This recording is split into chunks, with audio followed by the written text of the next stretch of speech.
Jumpa lagi dengan saya Yedi Indra di Seruput Kopi Cantik dengan renungan yang berjudul Memberi itu membuka jalan, bukan kehilangan. Ada satu prinsip sederhana tapi dampaknya bisa luar biasa besar dalam hidup. Pemberian yang tepat bisa membuka jalan yang tidak bisa dibuka dengan usaha biasa. Bukan manipulasi, bukan sogokan, tapi sebuah tindakan hati yang mengalir dari pengertian dan tujuan yang jelas. Kita lihat kisah Ratu Sheba. Ia bukan orang miskin, ia ratu, punya kekayaan, punya kuasa. Tetapi menariknya ketika ia mendengar tentang hikmat Salomo, ia tidak datang dengan tangan kosong. Ia datang membawa hadiah besar, sangat besar. Seberapa besar? Catatan sejarah menyebut ia memberi sekitar 120 talenta emas. Kalau dikonversi itu kira-kira lebih dari 4.000 kilogram emas. Dengan nilai sekarang itu bisa mencapai sekitar 2-3 triliun rupiah. Belum termasuk rempah-rempah dalam jumlah sangat besar dan batu permata mahal. Jadi ini bukan pemberian kecil, ini keputusan serius. Sekilas orang bisa salah paham. Untuk apa memberi sebanyak itu kepada orang yang sudah kaya? Kalau kita pikir secara dangkal, memang terlihat tidak masuk akal. Tetapi Ratu Sheba tidak berpikir pendek. Ia berpikir strategis. Ia tahu kalau ia bisa mendapatkan akses kepada hikmat Salomo, orang paling kaya dan paling bijak di seluruh muka bumi, itu jauh lebih berharga daripada emas yang ia bawa. Hikmat itu bisa dibawa pulang, hikmat itu bisa diterapkan, hikmat itu bisa mengubah sistem, memperbaiki bangsa, dan pada akhirnya menolong jauh lebih banyak orang, menolong jauh lebih banyak rakyatnya. Dan itu yang sering kita lewatkan. Pemberian Ratu Sheba membuka kesempatan baginya mendapatkan aliran hikmat dan kelimpahan yang dimiliki Salomo. Ada cara untuk sukses. Sukses itu bukan kebetulan. Karena itu, belajarlah pada orang yang sudah sukses di depan kita. Memberi bukan soal kehilangan.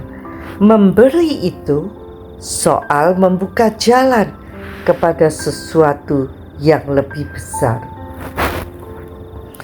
Dalam hidup saya pribadi, saya sudah berkali-kali mengalami ini dengan cara yang sangat sederhana. Saya sering pindah kota, datang ke tempat baru, tidak kenal siapapun, nol relasi.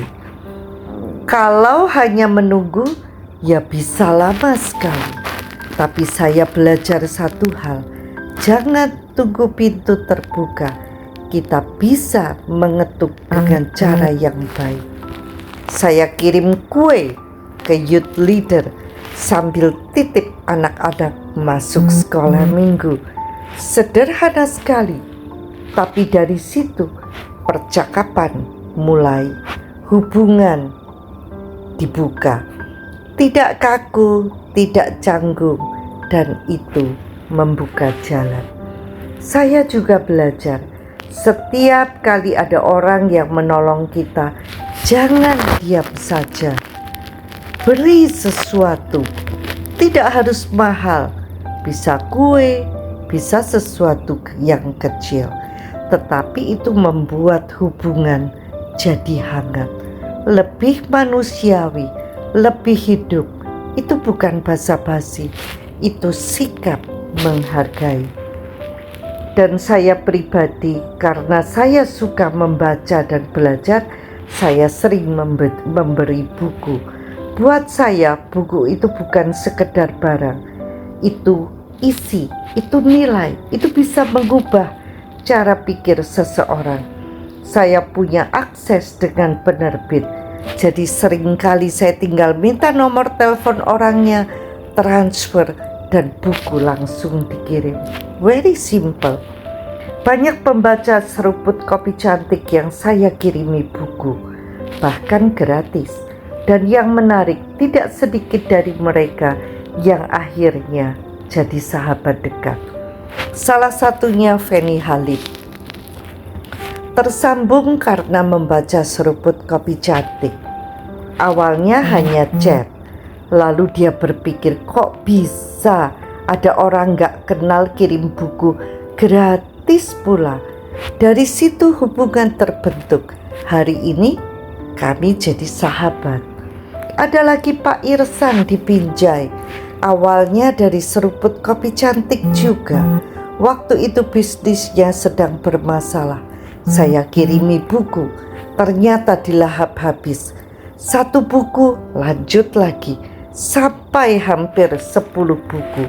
Melihat keseriusannya, saya bilang, sudah sekolah saja.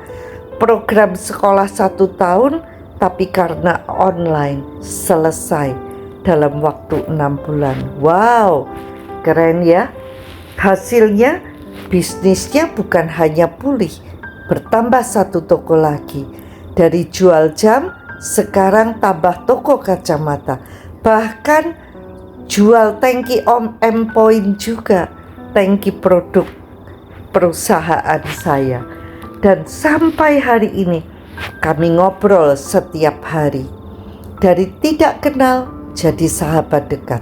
Semua dimulai dari satu hal sederhana, memberi.